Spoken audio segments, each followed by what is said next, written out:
Bueno, a fines del año pasado el gobierno provincial tuvo la inquietud de enviar un proyecto a la legislatura que proponía crear el archivo de la memoria para contarlo de mejor manera. Y antes de presentar a nuestro entrevistado e invitado, lo saludo a mi amigo Federico Gianre. ¿Qué tal, Fede? ¿Cómo te va, Héctor? Muy buenas noches para todos. Es así, en realidad hay que decir con esto que la provincia ha venido encarando una serie de acciones, decisiones gubernamentales que tuvieron diferentes sustentos administrativos que implicaron acompañar justamente todo este proceso de memoria, verdad y justicia a lo largo de estos años. La intención principal de esta ley, por lo que uno puede ver, es tratar de darle fuerza de ley y de consagrar la mayoría o buena parte de todas estas iniciativas y acciones, sobre todo para la posteridad, ¿no? Sobre todo para que haya símbolos físicos en los cuales se pueda detectar justamente lugares que han sido emblemáticos desde ese punto de vista, lugares donde uno pueda acudir a consultar información, cuestiones que tienen que ver con lo material, con lo físico y que sirva para plasmar justamente, ¿no? Este proceso tan rico históricamente que se ha vivido estos últimos años, ¿no? En cuanto a recabar información, a reivindicaciones históricas y a la memoria, ¿no? Rubén Galassi, ¿qué tal? Buenas noches. ¿Cómo le va? Buenas noches. Gracias por haber venido. No, gracias por invitar. Es una herramienta más que ofrece la provincia en el marco de Memoria, Verdad y Justicia.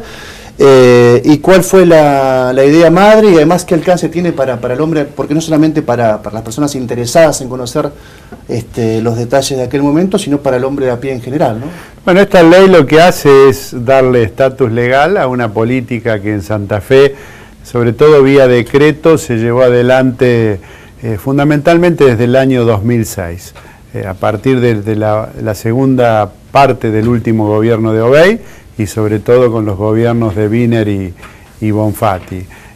El apoyo, primero la creación del archivo específicamente, por decreto eran todas estas medidas, hoy se crea por ley que reúne toda la documentación que estaba en poder del Estado santafesino para que estén a disposición de cualquier ciudadano, de los investigadores, pero sobre todo fueron de muchísima utilidad en las causas en donde se juzgaron delitos de lesa humanidad. Antes vos mencionabas una de las más de 10 causas que se han desarrollado en estos años en la provincia, que era la del ex juez Brusa, y ahí hubo documentación que se aportó en esa causa muy importante. Toda esa causa hoy va a ser preservada para la posteridad en distintos formatos, obviamente el papel original, pero también digitalizado. Bueno, se avanza también en darle rango legal a todos los sitios de señalamiento, se crea el archivo audiovisual. Santa Fe es la única provincia que registró y va a seguir registrando desde el gobierno provincial, teniendo en cuenta que los juicios los encara el Fuero Federal en Rosario y en Santa Fe, si bien hubo instrucción en Reconquista, pero los juicios se tramitan en Rosario y en Santa Fe, se filmaron todos los juicios, los alegatos, las condenas, y ese archivo audiovisual que se hizo con tecnología adecuada y con un equipamiento adecuado lo realizó la provincia, porque los juzgados federales tenían algunas cámaras e incluso en una tecnología en algunos casos obsoleta. Así que todo eso está disponible, pero además se desarrolló un software en la Secretaría de Tecnologías para que hoy desde cualquier lugar, obviamente de la provincia o del mundo, se pueda acceder a esa documentación valiosísima. Y también se crean 2 espacios de la memoria, uno que ya venía funcionando como tal, que había tenido un comodato durante 10 años y que lo habían utilizado organismos de la ciudad de Rosario para realizar actividades justamente de preservación de la memoria, en lo que se llamaba el Servicio de Informaciones, que era una esquina de lo que es hoy la sede de gobierno en Rosario, en la manzana que está en calle Santa Fe, Moreno, Dorrego y San Lorenzo.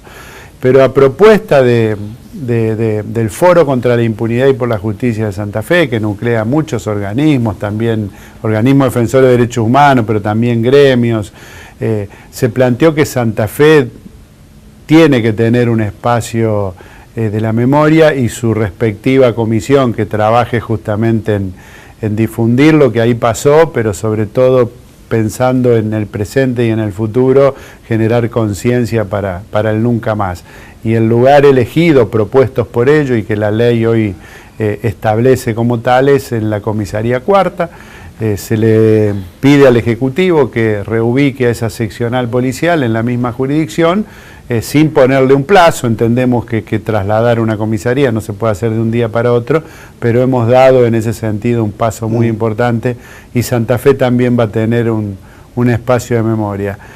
Creo que son cosas muy importantes, porque usted me dice para el hombre de a pie, preservar las instituciones, que el nunca más al terrorismo de Estado, y todas las consecuencias que trajo aparejado, los planes económicos que castigaron a las grandes mayorías, haber transformado a la República Argentina en un gran campo de concentración en donde se prohibió a los partidos políticos, a las organizaciones estudiantiles, se persiguió a los obreros, además, insisto, de los muertos, miles de muertos, desaparecidos, exiliados interna y externamente. Digo, todas esas consecuencias tienen que hacer carne en todos, en los que lo vivieron sin lugar a dudas, pero en los que no lo vivieron tienen que ser conscientes de que no se puede volver a repetir. En proporción, la deuda externa en los últimos 40 años, en el periodo donde más crece, es entre el 76 y el 83, ¿no? De 6.500, claramente el golpe de Estado, el golpe cívico-militar vino a ejecutar una política económica que, para poder ejecutar, tuvo que arrasar con miles de jóvenes, con dirigentes gremiales. Es decir, era la acción del terrorismo de Estado se llevó adelante para poder imponer en el país ese terrible plan económico, que lamentablemente después muchas de algunas de esas facetas se fueron profundizadas en democracia en los 90, después del consenso de Washington. Pero ¿ahora ves una situación parecida? No, yo creo que no hay que apresurarse. La verdad, nosotros no compartimos las primeras políticas económicas de Macri, pero no sé si es una descripción de lo que va a pasar o un anhelo. Espero que no, anhelo que no. Si no, sería realmente terrible para la Argentina. Te quiero hacer una pregunta vinculada. Yo quería decirle con esto desde el ciudadano, los que hemos tenido la posibilidad por trabajo, por lo que sea, de estar en otros lugares, en Jerusalén, en el Museo del Holocausto, en Berlín, donde se hizo el Museo del Holocausto Judío en Europa, que era donde estaba el búnker de Hitler, creo que tenemos que ser conscientes de que tiene que haber lugares físicos que sean una referencia concreta de lo que se vivió en Argentina. Y por eso, de la misma manera que es tan importante que en el Servicio de Informaciones de Rosario, que ya se venía trabajando, y se lo preserve como un espacio de memoria, la ciudad de Santa Fe lo tenga también en la comisaría cuarta. Porque no va a faltar el que diga, ¿por qué trasladar una comisaría? La verdad, creo que hay que tener íconos en la ciudad que señalen como sitio de memoria, que muestren lo que ahí pasó, para que efectivamente, insisto, en el presente, pero sobre todo en el futuro, se consolide el nunca más. Comentaba al principio que si uno revisa los primeros 20 años posteriores, o los 20 años posteriores al golpe militar, hasta el 96, encuentra una realidad: hijos manifestándose en la calle, escraches, pedido de justicia, los represores reciclados en las fuerzas de seguridad o en la política argentina. Y los segundos 20 años uno encuentra un proceso mucho más auspicioso, que incluye los juicios. ¿Te animás a pensar dentro de 20 años, obviamente, muchos de los imputados fallecidos, muchas de las víctimas también, pero cómo va a recordar la Argentina, cómo se va a saldar ese 24 de marzo del 76 para la historia? Yo digo, para la historia quiero, en los primeros 20 años y analizando el contexto, reconocer un hecho de una gran valentía política, que fue el juicio a las juntas, claro, encarado por el expresidente Alfonsín. Porque, para ser justo en la mirada y en la envergadura que tuvo el hecho, hay que ponerlo en ese contexto. Y también, pues esto lo dije en el recinto, el otro gran mojón en esta lucha, ni hablar de todas las manifestaciones de las madres, de las abuelas, de hijos, de todos los organismos, pero yo me estoy refiriendo a decisiones políticas institucionales. Una fue la del juicio a las juntas por Alfonsín, porque había que tener el valor de asumirlo con los militares soplándote en la nuca. Digo, porque tengamos en cuenta que los militares dejan el poder por la derrota de Malvinas, y no es que que se van después de grandes movilizaciones del pueblo que llevan a su retirada. Entonces, con un poder militar todavía fuerte, Alfonsín toma esa decisión y es muy valiosa.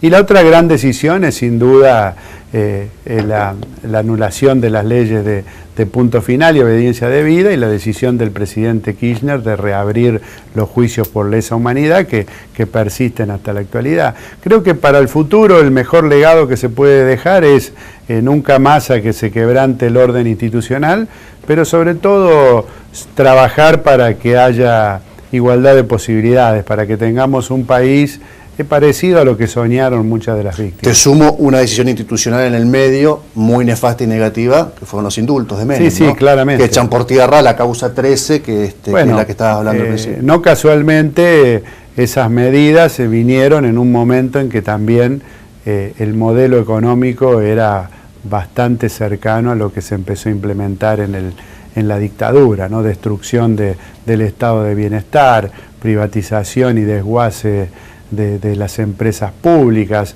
el regalo del patrimonio de todos los argentinos, que es las riquezas del subsuelo, petróleo, minería, gas, ¿no? No fue casual, fue parte de una etapa penosamente en democracia, pero también muy triste para la Argentina. ¿Fede? Sí, me quedan dos consultas sobre la ley en sí misma, el proyecto, mejor dicho. ¿Qué características va a tener el acceso a esta información, tanto audiovisual como los documentos? Porque tengo entendido que fue un tema que, no digo que generó controversia, pero sí cierto grado de discusión. El acceso está planteado como el mayor acceso posible, pero también, y en esto tienen que ser todos respetuosos de que hay información sensible sobre todas las víctimas, desde ya que para un proceso judicial que persiga la cárcel de un genocida, toda esa documentación ya estuvo a disposición y va a seguir estándolo. Lo que se pretende hacer cuando se pone algunas limitaciones es preservar a las víctimas para no revictimizarlos si esa información trasciende o queda en manos de personas inescrupulosas. Y respecto a los investigadores, hay un protocolo que les permite acceder cumpliéndolo de manera sencilla, pero las limitaciones son o van en el sentido de preservar a las víctimas. Después, la posibilidad de acceso apunta a ser universal.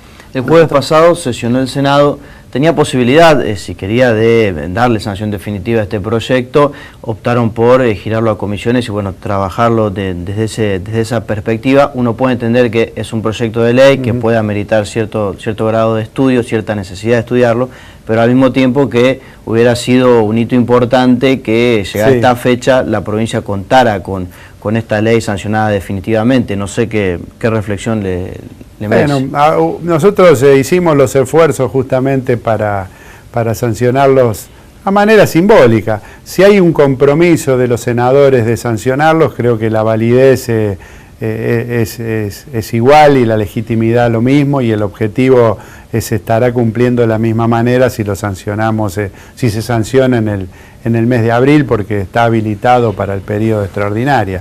No querría que el pase a comisión sea una excusa, no lo entiendo así, para dilatar esto por algunas cosas que no se comparta, que no veo que no se puede compartir de este proyecto.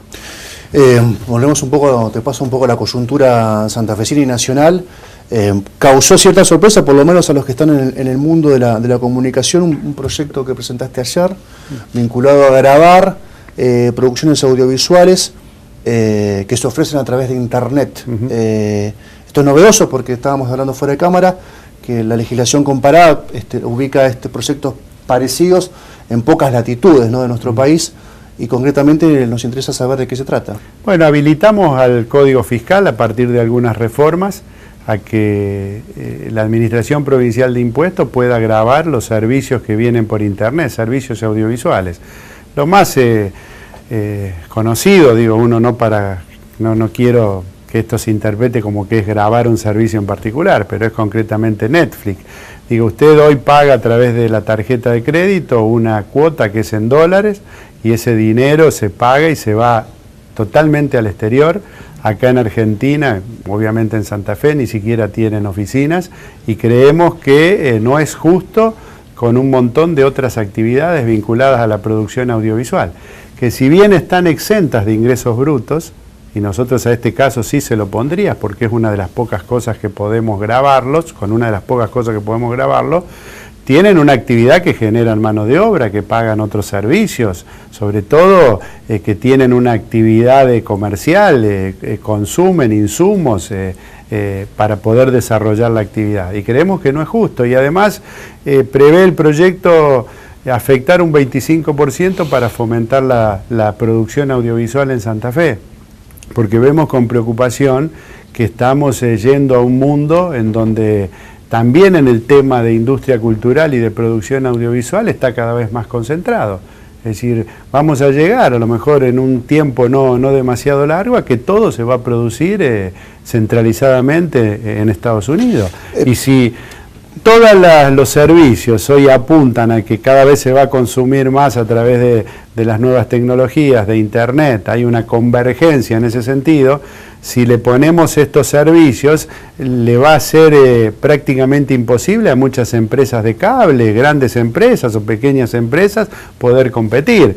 Y además, insisto, no es justo que se saque una cantidad de dinero por un servicio y no se tribute absolutamente un peso. Ni siquiera se tenga una oficina con 2 empleados para atender alguna inquietud en nuestro territorio. ¿Y cómo va a ser la API? ¿Sería el organismo de aplicación? Bueno, habilita al organismo de aplicación a que vea, supongo que con un mecanismo de retención a través de este servicio se paga por tarjeta de crédito. Hay algunos antecedentes en el Uruguay, el gobierno de Tabaré Vázquez lo está analizando y lo está tratando de llevar adelante.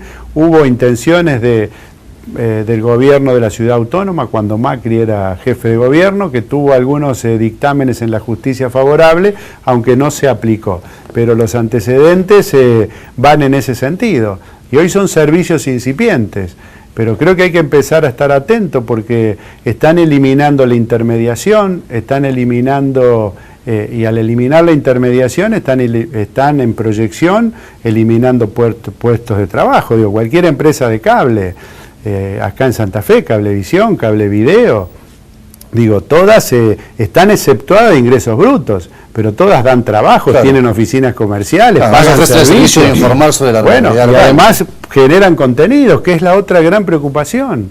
Yo creo que tenemos que pensar seriamente en esto, que cada vez se concentra más la producción, ni siquiera hoy Europa ya compite con la producción que tiene Estados Unidos, y la evolución en los últimos 10 años es abismal el proceso de concentración.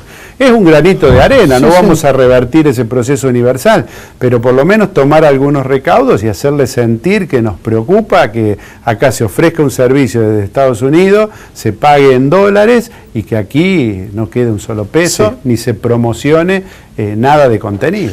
Nos queda un poquito ¿Es con alguna estimación de qué flujo de recursos se puede estar yendo de la provincia? O sea, hoy en volúmenes no son tan altos, pero uno esto lo imagina a futuro, porque es un proceso que va claramente en ese sentido. Pero los bancos informan a la API, o la API debe la API después tiene que establecer el mecanismo, eso ya es una cuestión técnica, pero la API como agente de retención en muchas actividades bancarizadas y de transferencias bancarizadas, en tarjeta de créditos, claro, en los pagos que se hacen vía home banking, la API tiene mecanismos de actuación como agente de retención, lo cual no debería, esto que también quiero dejárselo claro, esto no apunta a agregarle un impuesto, sino a hacerle una retención sobre lo que cobra, porque estos servicios tienen una tarifa internacional y no creo que pongan después una tarifa específica para Santa Fe porque se le pone este tributo. Lo que se persigue es, por lo menos, generarle un poquito o unas condiciones mínimamente parecidas a las que tienen los que producen acá, que están instalados, que dan empleo. Y al mismo tiempo que de ahí surja algo para estimular la producción audiovisual en Santa Fe. El último tema, por lo menos en esta primera entrevista del 2016, Rubén, hay integrantes de la bancada del Frente Progresista Cívico y Social, Silvia Asburger, Fabián Paloliver, por lo menos los que escuché yo, que plantean, digamos, utilizar parte del flujo de recursos que viene de la coparticipación, que tiene que ver con la detracción que se le aplicaba a Santa Fe y el fallo de la Corte, Suprema de Justicia el año pasado, a fines del año pasado, utilizar ese volumen de flujos, o todo o parte de ese volumen, para subsidiar la tarifa eléctrica en la provincia de Santa Fe, que ciertamente tuvo un impacto en el bolsillo de los santafesinos muy grande desde diciembre a esta parte. ¿Cómo lo ves? Yo creo que son proyectos para la ocasión, lo digo sin faltarle el respeto a nadie, pero tratan de agarrarse de algo que todavía se está negociando en las formas en que se va a pagar desde la nación a la provincia para darle ese destino. Mañana puede aparecer otro problema, que no negamos que la quita de los subsidios de nación va a impactar, para tratar de dar una respuesta coyuntural. Yo creo que las acciones que apuntan hacia medidas populistas no conducen a nada. Creo que hay que analizar con responsabilidad. Lo hemos reunido al directorio de la EPE con diputados. Creo que a donde hay que apuntarle más que a esto es a revisar lo que paga en concepto de IVA, porque la EPE está pagando el 27%, cuando todos el resto de los consumos, la gran mayoría es el 21%, y podríamos entonces sí plantear a lo mejor una revisión de la estructura impositiva que paga la EPE, que es 1/3 de la tarifa, sobre todo lo del IVA. Creo que ahí estaríamos dando una señal a largo plazo, porque además es un servicio público. Me parece que esto de agarrar ahora un fondo, ese fondo, cuando votamos el presupuesto, como no estaba presupuestado, hay un artículo que plantea que debe aplicarse inversión de obra de infraestructura social y urbana, así que yo creo que hay que abordarlo con responsabilidad y ver las consecuencias, pero sobre todo ser firme a lo mejor en el reclamo al gobierno nacional, que es verdad que el gobierno kirchnerista le dejó una olla a presión con la llama al máximo, y que 12 años de subsidios injustos e irracionales iba en algún momento a explotar, pero me parece que lo hicieron de la peor manera. En vez de haber pensado un proceso gradual, lo hicieron todo de una, y bueno, el impacto va a ser muy duro para los domicilios, pero va a ser también muy duro para los sectores industriales. Pero el gobernador Lifchi está haciendo gestiones ante la Secretaría de Energía, y a lo mejor sin tocar estos recursos que son de los santafesinos y que deben ir a obras, podemos atemperar el impacto del aumento de estas tarifas. Gracias, Rubén, gracias por la visita. Bueno, Rubén Galassi estuvo charlando con nosotros hasta el año pasado, fue el ministro de Gobierno de la provincia de Santa Fe, y desde 10 de diciembre del año pasado también es diputado provincial por el Frente Progresista Cívico y Social. Pausa, tras la pausa hablamos con Jorge Coco Pedraza, uno de los querellantes históricos que tuvo las causas que se iniciaron a los genocidas de la última dictadura cívico-militar. Vamos a charlar con él también.